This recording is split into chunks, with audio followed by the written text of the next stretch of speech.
What's going on, everybody? This is Will here from Creative Collision. Today I'm going to be talking about that picture that was circulating around of Anthony Joshua losing weight. So make sure you guys go ahead, like, share, subscribe to the page and the video. Let's get into it, right? Let's do it. So there's a picture circulating around of Anthony Joshua losing weight for this rematch. He looks a lot slimmer than he did in the first fight that they had. I believe he came in at like 247, and then Ruiz was probably about 268.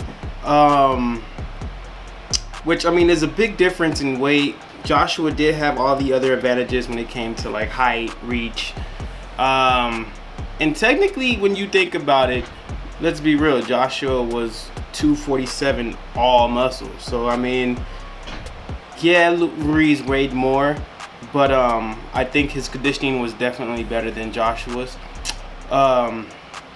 Because even at 268, Ruiz was throwing way more combinations. I do think there was something up. Either it was Joshua's conditioning or that rumor that was circulating around about him being knocked out during sparring, which could be true. I mean, Bud was on Joe Rogan and he heard the same thing. So let's not put that aside. It hasn't been confirmed, but I for some reason, I do kind of believe in the rumor because Joshua did seem not all the way there. I mean, at one point he asked his trainer which hit was it that took him out, and his trainer told him it didn't matter. The thing with that is, I'm not trying to give excuses for Joshua and his performance. You know, obviously he didn't come prepared for Andy Ruiz, and Ruiz fully came prepared to become a new champion that night. Mexico's first heavyweight champion, to be real. So, yeah, I mean, look, Ruiz's conditioning was far superior than Joshua's,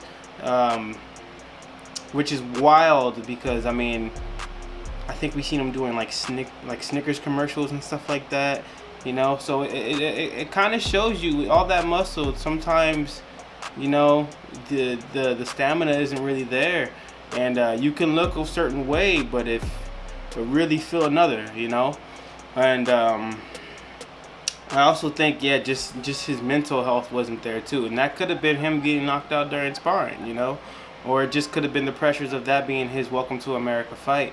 You know, his big fight here at the States, and a lot of pressure comes with that. So I definitely think this second fight is going to tell us a lot about what's going on behind the scenes. And originally I thought maybe him losing weight was some type of nervousness, like he didn't believe in his stamina or his cardio, you know. But he has been through some tough fights, and he had seen later rounds before. So I do think this slim down is for him to kind of keep up with him in that regard, because even though he's been pushed to further rounds and later rounds before, I don't think any of those fighters kept up the same fluidity as Andy Ruiz did. So that's one of the things that come to my mind when I think about this and his decision to do it. Let's start at I guess Anthony Joshua, and as far as, has he ever fought at such a smaller weight before? I mean, because one of the stories out there is about like his physique change and how much his physique changed. So I mean, if I can remember right, his first fight against Emmanuel Leo, I believe it was, he came in at about 230. I think that was back in 2012 possibly. So he's been at a smaller weight before. Since then, his first championship fight against Dennis, how do you say his name? Actually, what is it? Dennis Bagatov. Correct me if I'm wrong on that. But his first championship fight against Dennis Bagatov was at 236. I believe Dennis actually came into that fight at like 228. So he's fought as a heavyweight at a smaller weight. Not necessarily small as Wilder, but smaller than what we know him for, around being, I guess, that 250 type of weight. In that fight, what I could remember is Bagatov was throwing more combos. He landed a few clean hits. He landed a few clean shots. He had a great hook on Joshua, but Joshua ate that. So his chin held up against that most definitely. But I think Joshua has at least a tough enough chin to where, like, I don't think a one hit knockout will put him down, but I do think it will hurt him and affect his ability to fight, as I said. Because I don't know if his chin recovery is exactly there, but it could be because he does take shots. Anthony Joshua does take shots, and I think he does it partially to be looked at as an opposing figure. You know, just something that the way he's built. You know, he wants to really establish that dominance, but also I do believe it is a bit telling on his lack of defense. Yeah, but then he went on to fight, I think it was Kevin Johnson, Gary Cornish, and I think he was around like 248 for those fights. After that, he went in and had a fight against Dillian Whyte, which was really a challenging fight for him as far as it took it into the 7th round. I believe it was TKO 7th round. Dillian Whyte was actually 247 and Joshua was 245, so he definitely lost a few pounds there in regards to for that fight. Only 3 pounds difference, but that was 3 pounds of muscle if you think about it.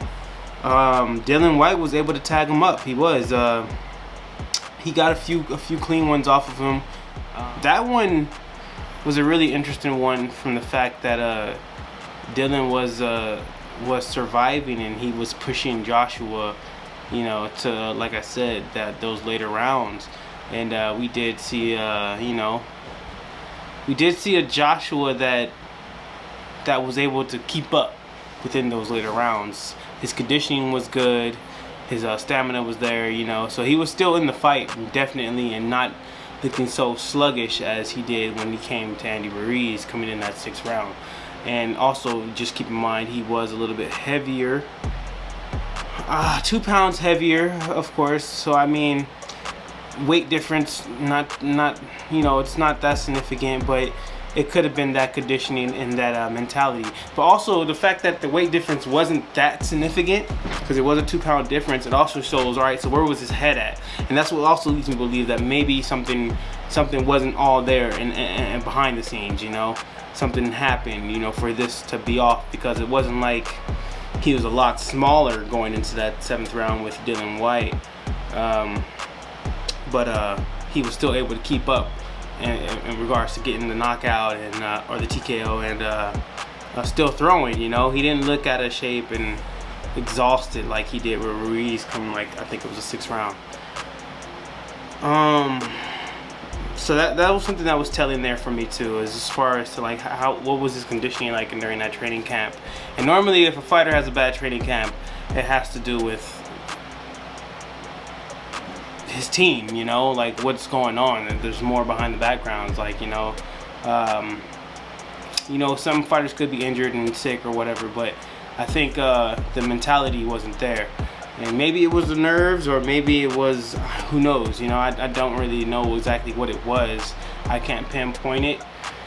I don't want to say it was the pressure, you know, he's been in some few highlighted fights, like, you know, I think in like, what, 9-10 pay-per-view fights, or big pay-per-view fights. This was his first time coming to America. I think, I'm not sure, you know, maybe it was the muscle and the weight. Maybe, like I said, it was too hard for him to keep up in regards to the cardio, you know. And so maybe I think that was telling, you know, in sparring sessions. It just could have been anxiety and pressure getting to him. So we're gonna find out. Definitely, we'll see more and be able to tell more come this rematch. But fast forward from Dillian Whyte, he went to Charles Martin, which he lost another pound. I think he came in at 244, and Martin was at about 245. So we still see him cruising around that weight, which I think is a very significant and very good weight for him. I do think that somewhere between, I would say, 238 to about 240, 242 tops is actually a better weight for Joshua, maintaining that muscle stamina, and that cardio, you know. instance, Dominique Brazil, when he went up against him. The thing about that was Dominique came in at about 255, Joshua came in at about 243. But Joshua did look very fluid with his shots. He was able to put together a lot of combinations. It could have been because Dominique wasn't necessarily a threat to him at all during the whole entire fight. So he was able to throw whatever shots he wanted to, really, for the most part. And Brazil was taking him on the chin. You know, he was eating a lot of shots. The thing that really stood out to me was the fact that he was able to get these shots off, a lot of these clean shots. Joshua was able to get them off on Brazil, but Brazil hung in there too. I think he hung in there to about the 7th round as well. 7th TKO. You can double check on that for me, but I think it was a 7th round TKO. The thing that was really telling about it was because when Wilder fought Brazil, I think he took him out. Took him out with a clean shot, so that let me know that definitely Wilder has power that Joshua doesn't have. And I do think Wilder is the better fighter out of him and Andy Ruiz. They may be more technical, but Wilder just has this crazy amount of power that they both show that they can get hit. And I think them getting hit, that's it. You know, I think Wilder buries them, puts them in the grave. They don't get back up from that. Mexicans are known for taking good headshots though, so maybe Andy Ruiz might withstand, you know, might take about 2 of them, 2-3 tops, you know, 2-3 good power shots to put him down. If not, go for the body, you know. But yeah, I don't think they really stand a chance against Wilder, because Wilder is going to be able to tag them with some of those power hits. If they go against somebody like Tyson Fury, for instance, who can outbox them, who can keep up, at least with Andy Ruiz, he can keep up when it comes to that cardio and them later rounds and the boxing ability. So he may not have the power as both of those fighters, Joshua and Ruiz, but he definitely has the skill and the boxing ability and the stamina and the cardio, the conditioning to go the distance. I think with his height, stature, I think he'd be smarter than Joshua was when it comes to fighting Ruiz. So I think he would take Ruiz out.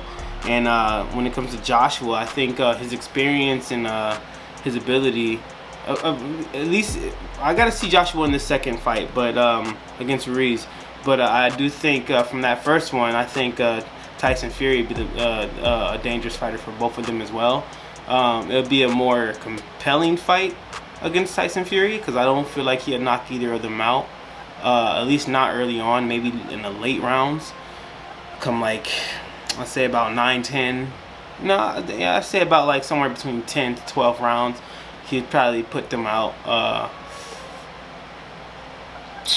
But I think Wilder will put them out a lot sooner than that. So,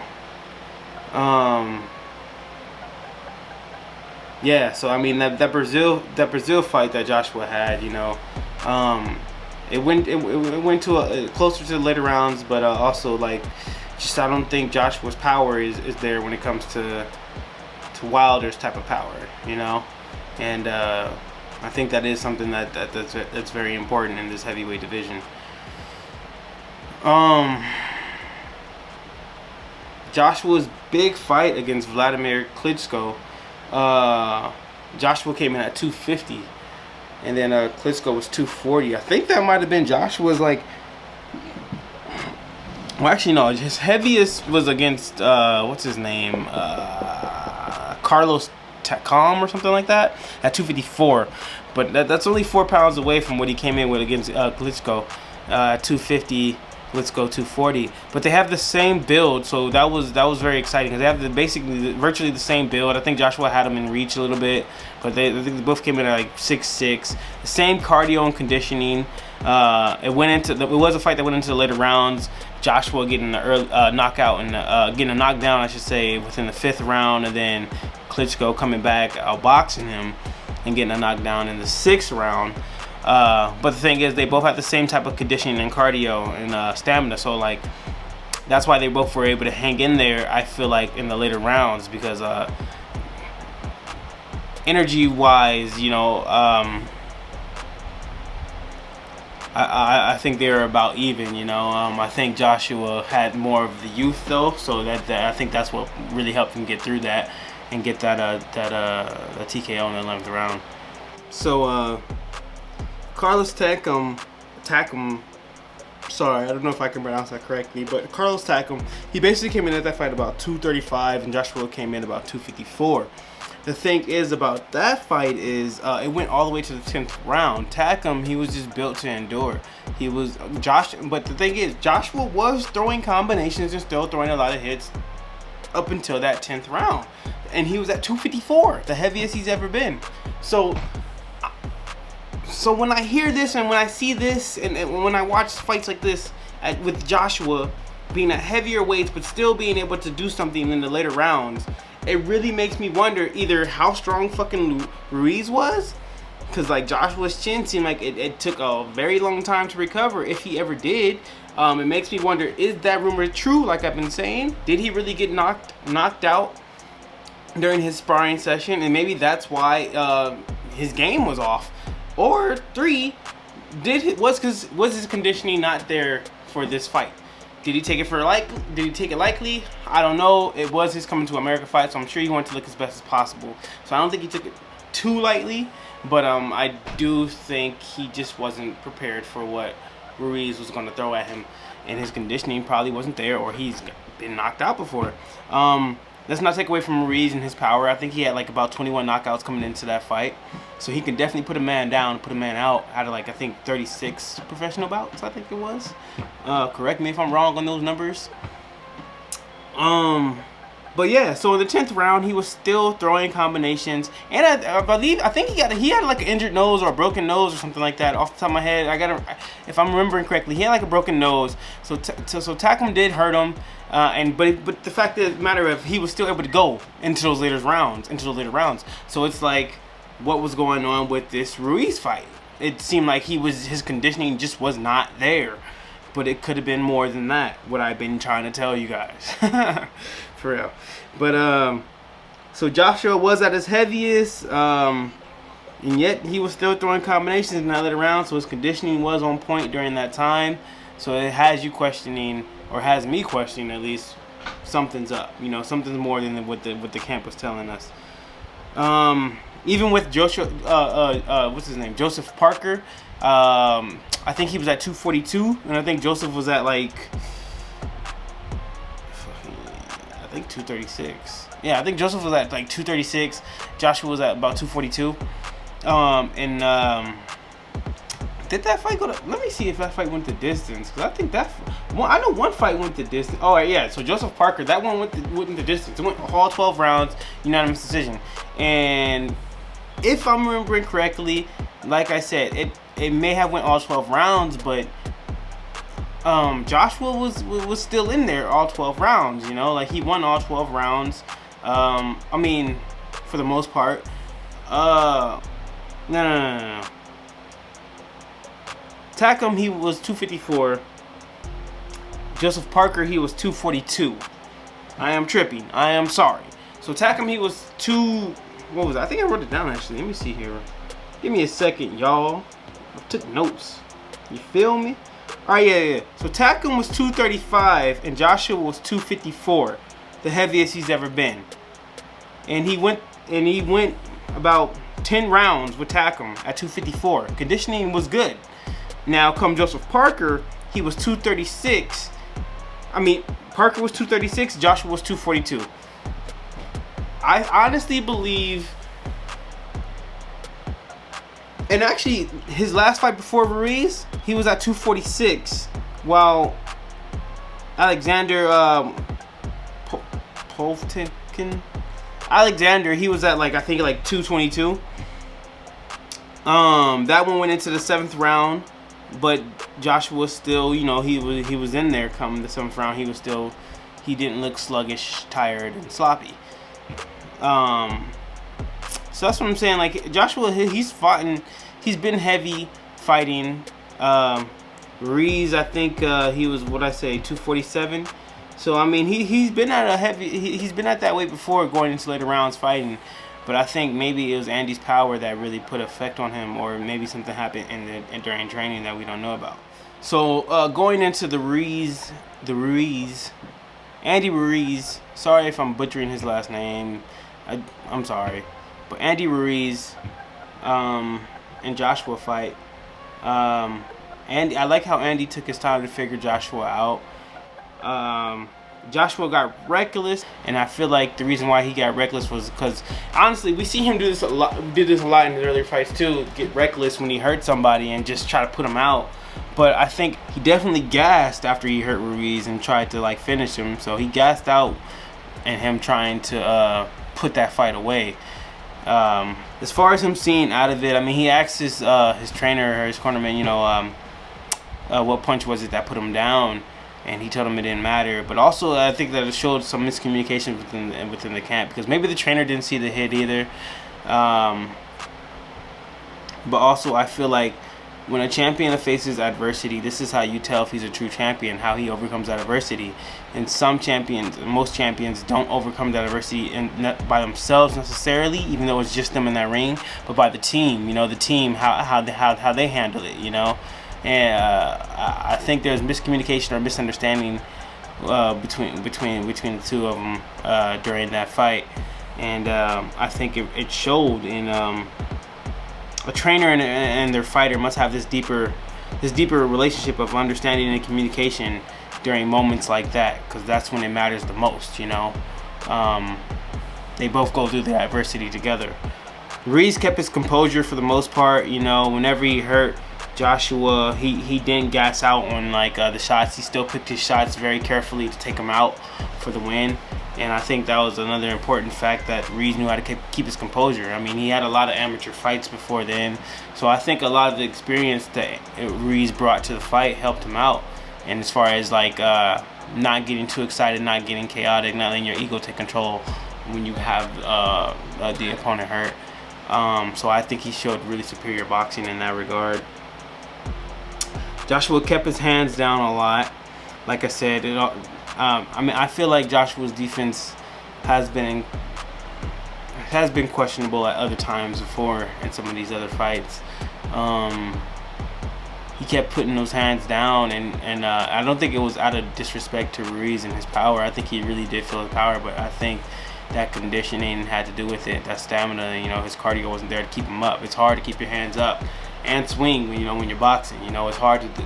It's hard. It takes the energy out of you. So I think the fact that his hands kept dropping down on an opponent with like Andy Ruiz, you got to keep them hands up. And I think he knew that. I think feeling how hurt he was, feeling that power that Ruiz was throwing at him. But I just think it was hard for him to keep his hands up because of that conditioning. He also could have utilized that jab a lot more and a lot more effectively. He could have made Ruiz pay a lot more with at least the jab, even if it was just earning points off of the jab. And that's not necessarily to hurt him with a jab, but just to earn points and keep that pressure. Let him know that you're gonna come forward, you're gonna pay for it. So he wasn't utilizing that jab and that reach effectively as the way he should have been. But like I said, that all comes down to the condition he was in. So maybe this drop in weight is something that's going to be good for Joshua. My predictions for the rematch is, I do think Ruiz is going to be a little bit smaller than the 268. I'd say he's going to come in about maybe 265, 260. 260 is a very strong push too, because I think they feel like they like the key they came with for the first victory. So I'd say maybe about 265.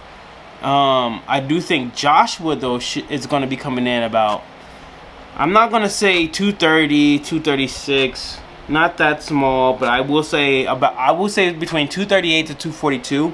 We're going to see Joshua, and I do think that's a good weight for him, because I do think he's going to be able to hang in there a lot more, be better conditioned, still throw some combos as the rounds get later. I don't think this is going to be an early finish. I do think these rounds are going to go into the later rounds.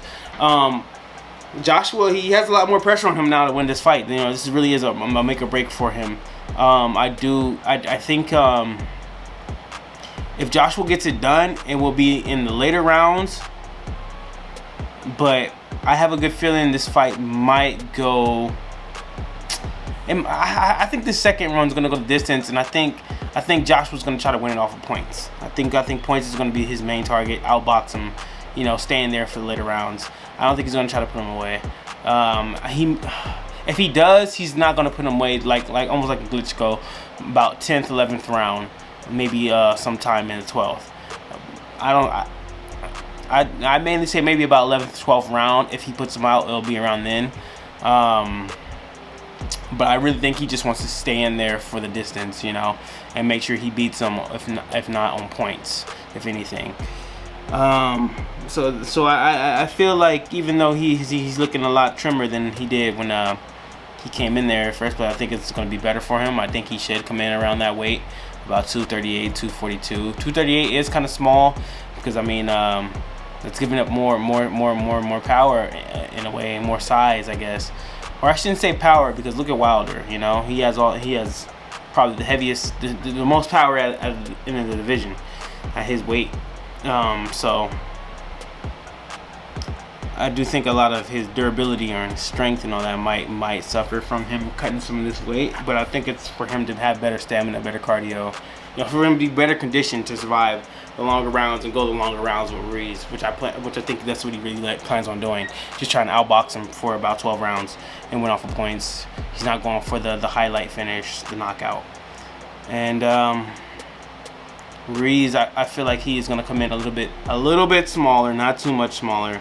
But that 268, I think he's going, because I think he might have a heads up that Joshua's going to try to win off of points. So I think he's going to be coming in about 260, 265, around there, maybe 265. Yeah, so it's going to be an exciting rematch. We're definitely going to be able to learn more about what's going on behind the scenes with Joshua and his camp. It doesn't matter really to me. I don't think who goes on to win this, because I think Tyson Fury will stop both of them, and I think Wilder will stop both of them. Tyson Fury outbox him if anything, and Wilder, he's gonna knock him out. So the big fight really is between Tyson Fury and Wilder. But yeah, that's my take on it. That's my prediction for it. If Joshua comes for the win, I think it's going to be based off of points. It's a good payday for the both of them though. But yeah, I think they're both going to come in a little bit smaller for the second match, because I think they know it's going to take it to the distance. So yeah, and that's my my take on it, and what I believe is going to happen for the second rematch, and what this means on Joshua getting smaller for the fight. I don't think this is a bad thing. I think this might be a good thing for him, as far as him being able to box more with that weight, around that 238, 242 weight size, and having that good stamina to keep going all 12 rounds. So yeah, that's my thoughts on it. Let me know what you think. Thank you, man. I'm out of here. Peace. Later. And what's going on, guys? Thank you for watching the video. If you like what you saw and you want more, go ahead and give this video a thumbs up and subscribe to the page. Check out our other videos here on the channel. We have mainly audio clips on a YouTube page, but what could I say? We just now got a camera. So go check out our very first video we put on here for you guys as well. Like I said, make sure you subscribe to the page, like this video, give it a cool thumbs up. Same for the other video, and thank you again for listening. We're going to be bringing more content to you soon. Peace.